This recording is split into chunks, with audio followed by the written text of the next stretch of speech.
welcome to In Our Sights, a path forward on gun violence. My name is Tori McGowen, and I'm an ER doc, I'm a veteran, and I'm a mom. When I get in a room like this, I often get the question, how can you own a gun? As you just pointed out, my life is kind of dangerous. And when I'm here in the middle of New York City, I'll give you, that's a fair question. They don't seem to make as much sense here. But I'd like to share with you a story about my dad.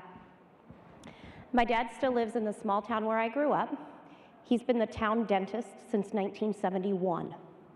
He retired about 2 years ago, and about a year ago, he was at the post office, and he was confronted by a former patient. This man was mentally ill. My dad took one tooth out of him in 2008. This man came up to my dad and he started screaming at him, "You made all of my teeth fall out, and I'm gonna knock you down, and I'm gonna stomp on your face so you know what it feels like to lose all of your teeth." My dad was terrified, of course, and he tried to get away, and he did exactly what we tell him to do. He called 911.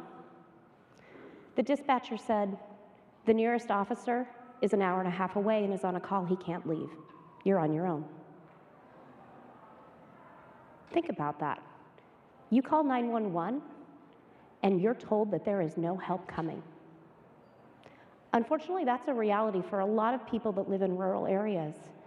And all of a sudden, when you think about help not coming, guns and gun owners maybe seem a little less unreasonable.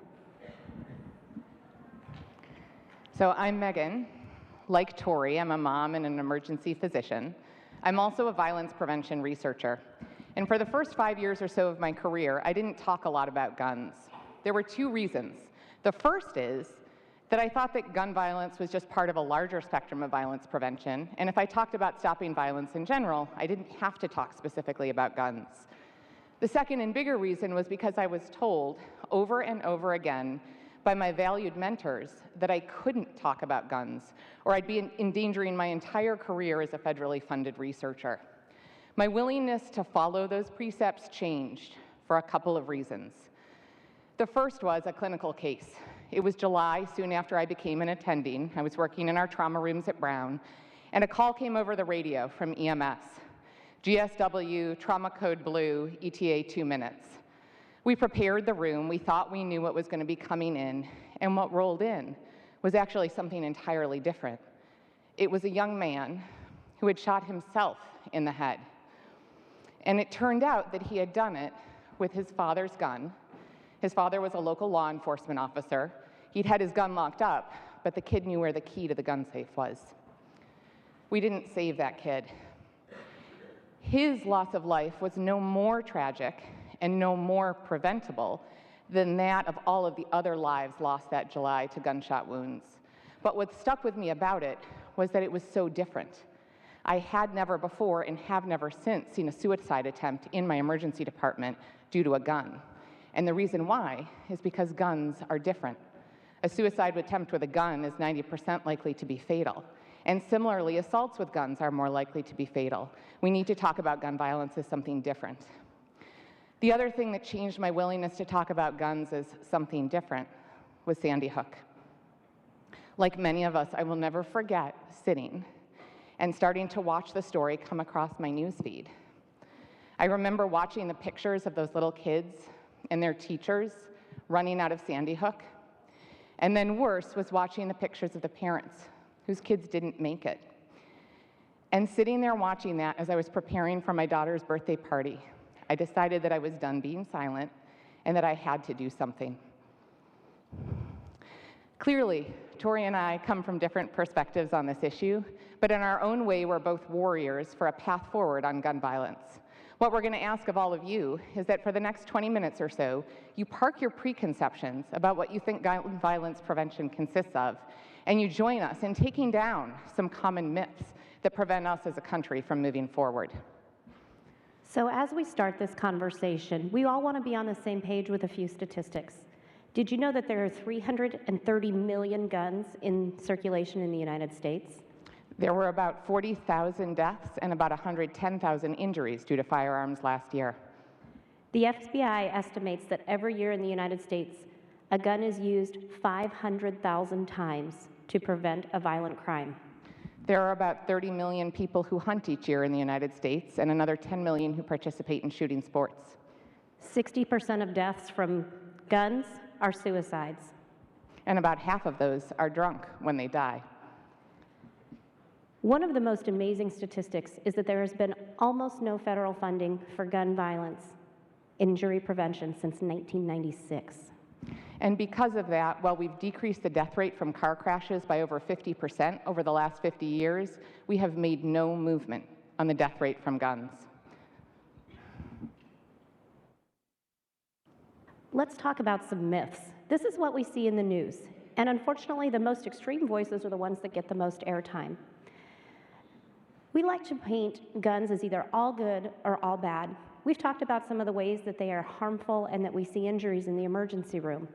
But I also live with people who depend on them for subsistence hunting. This is how they feed their families. Let's do a little exercise here with me. Take a look at the guns up here. Everybody has to choose one. There's no choosing both, okay?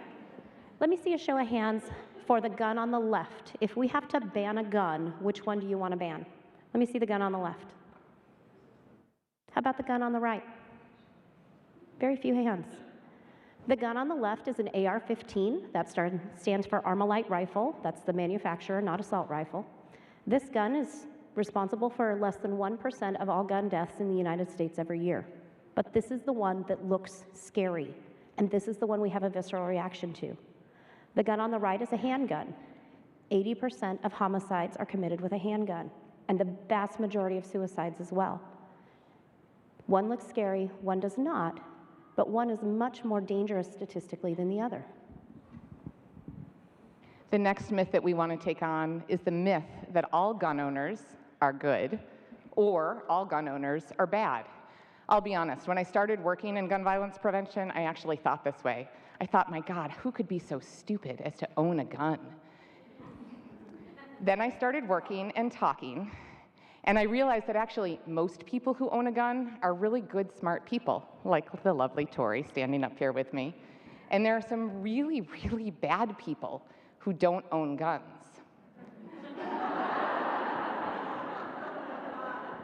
When we try to talk about gun ownership as the thing that divides people into good or bad, we're missing the point. We're shutting down conversation because we're labeling a whole swath of the population and making them afraid to engage in conversation. We're also missing much of injury prevention, right? We don't label car owners as good or bad. What we do is we talk about moments when maybe people should or shouldn't be driving a car. So going back to that thing I talked about before where we've decreased car crash deaths by 50%, we did that by saying, hey, people with uncontrolled seizures, you can't drive a car until your seizures are under control. Or, hey, people who have progressive dementia, maybe their doctors or their family should have a talk with them about when it's time to take away the keys. Or, you know, you've had a little bit too much to drink tonight. We don't say you can never drive a car again unless they mess up over and over. What we say is find a designated driver. Don't drive tonight, right? And so here I would challenge us to not think about gun ownership as the thing that is good or bad, but rather about certain people being safe to own a gun at one point or another. The next myth that gets a lot of airtime in the news is if we just had more laws, we could fix this, right? We could legislate our way out of this. The other side says, we don't need more laws. The Brookings Institute put out a report in 2008, and they estimate that there are about 300 laws at the state and federal level that are relevant to our discussion today. And if 300 laws haven't fixed it, will 305? People on both sides of the debate can agree on a few things. If a law isn't enforced, it's not useful. And if a law doesn't address the base issues in the problem, it's not going to be helpful either. One law that gets a lot of airtime goes back to the picture that I showed, the assault rifle ban. That's a really popular one to bring back. But the Department of Justice themselves say that a ban on assault rifles is likely to have little or no impact on gun violence deaths. On the other hand, laws that make it so that a domestic violence perpetrator cannot own a gun in a state results in a 4 times decreased rate of homicide in the spouse in the future. That's a law that most of us can get behind. But what we need is more research so that we can understand what interventions work and which ones don't. Which leads into the next myth, that gun owners hate research, or that research is just a code word for gun control. So I'm going to take it back a step here. I mentioned at the beginning of the talk that I had been very explicitly told not to do research on guns. The reason why is because in 1996, after a groundbreaking study by one of our own, Art Kellerman, that showed that homes with a gun had higher rates of suicide and homicide death, a junior representative from Arkansas named Jay Dickey passed an amendment which said that no funds could be used by the CDC for gun control advocacy. Now, of course, CDC can't use funds for advocacy anyways, but at that point, Congress took away all money that the CDC was spending on gun violence prevention research. A few years later, they did the same thing to the NIH. Since then, $0 have been appropriated to the CDC for gun violence prevention research, and NIH has spent virtually nothing, around $2 million a year for the past 10 years versus over $500 million for opioid research last year alone. Now, the reason why this continued partisan divide exists is because people believe in this myth. And honestly, when I tell my liberal friends that I'm doing gun violence prevention research, they all go, oh, yeah, we need to ban guns. Go you advocating for gun control. But the thing is that research is not about one side or another. Any of you in the audience who do research know that it's about coming up with a good hypothesis and proving or disproving. There's a whole science of injury prevention. And what I'm trying to do with gun violence prevention research is not to advocate for one side or another, but to try to find the truth and a way forward. One of the things that you hear in the news a lot as well is, I've got the solution. We're going to ban all the guns. Or let's just give everybody a gun. That's going to fix it too. Unfortunately, the truth is much more nuanced than that. We are a huge country with an incredibly diverse population, geography, and culture, and one solution isn't going to work. I live in a little town called Culver, Oregon, that's in the middle of Jefferson County. Jefferson County has a population of about 20,000 people. Just to give you a little bit of context, New York City has a population density of 27,000 people per square mile. Okay? I spread that, as many people as New York has as 1 square mile, in a county the size of Rhode Island. What are you saying about Rhode Island? It's an awesome place, and there's room for you out west. In Jefferson County, we have about 1 gun homicide a decade, maybe 2 if it's been a really bad decade. But my suicide rate in rural counties in Oregon is 35% higher than in cities in Oregon, in the cities.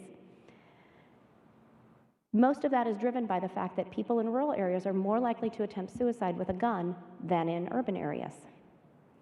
I'm also a mom, so when my son's friends come over and they're going to be playing at my house, I talk to the mom that's sending them, and I say, I have guns in my home.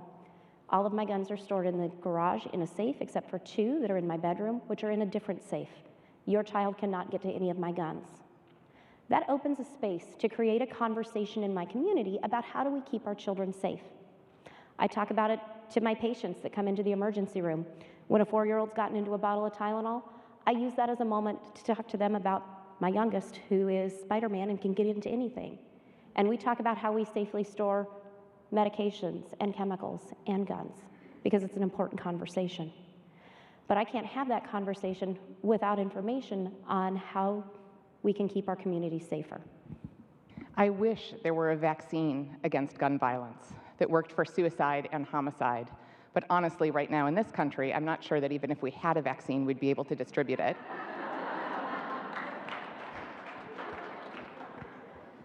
Which brings us to the biggest myth of all. As I have worked on this subject over the past 5 years, one of the biggest things that I have confronted is the myth that there is no way forwards. When I sit in coffee shops or go out to dinner and talk to people about the work that I'm doing, the biggest thing that I hear is a sense of hope. I think that so many of us have given up any hope that we can change the epidemic of gun violence.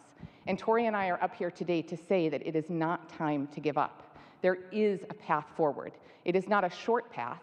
It is not a quick path, but it is there. And there are a few steps to it. So the first is, obviously, we need data. We can't fix anything without knowing the patterns. Even our data on firearm injuries right now is suspect. There was just a big article in the Trace about how the CDC data is not reliable. There's no way we're going to change this if we don't get better data, which allows us to do better research and show if our interventions are effective. The next thing that we need to do is we need to cross across the aisle and talk to each other. We need to do more things, like me and Tori being up here today, and talking about what that path forward looks like. I often use the analogy that trying to stop gun deaths without talking to gun owners is kind of like trying to stop motorcycle deaths while talking to a bunch of bicyclists, right? It's not going to work. We need to talk about crime, we need to talk about suicide, we need to talk about the social determinants of health that lead people to pick up guns in the first place, and that requires a conversation.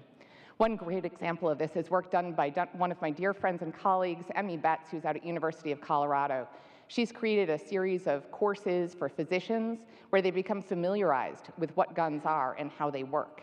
She also works with gun shops, and other folks across the country do this as well, to train gun shop owners in recognizing signs of suicidality among people that are going in to buy guns. This is a potential path forward. The military has a very systematic approach to gun safety. And please know these are my opinions and do not reflect the opinions of the Department of Defense. Sorry, mandatory disclaimer. But we are the profession of arms, and this is our biggest job. We keep people safe by very carefully pre-screening and regulating who is actually allowed to have a weapon. Then you go through training and evaluation to make sure that you're safe with it. We reevaluate you, and at any time, if we decide that you're no longer safe to have that weapon, that's removed. This is a pattern that we can use and model after because it works really pretty well for the military. Another way to think about this, especially if you're not a gun native, and according to our Twitter poll, half the people in this audience have never touched a gun.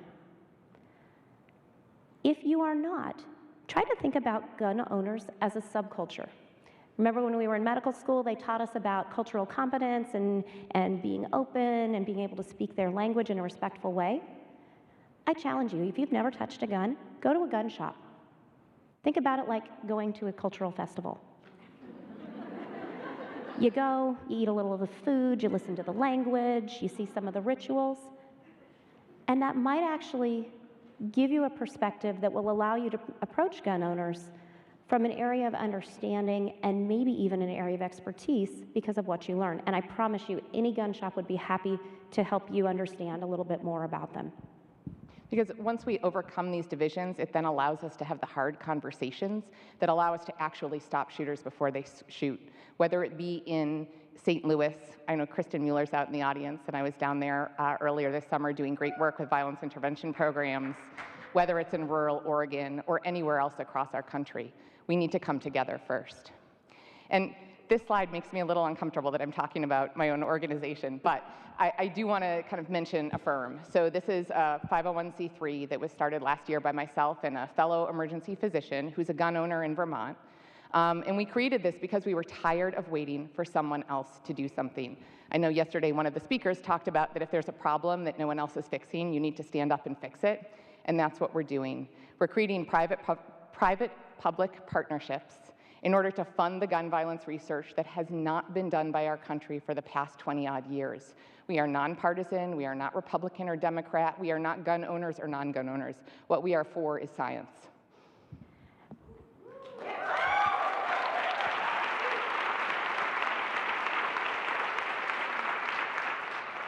I love Megan's work because one of the things that I firmly believe is whether you're a gun owner or a physician, we cannot be afraid of data and seeing where it leads us. Unfortunately, the politicians can't figure this out. They can't do research without turning it into a political tool. So this is our opportunity today to start making an impact on this problem. If you check your Twitter feed, Megan wouldn't do this, so I'm doing it. There's a link to Affirm.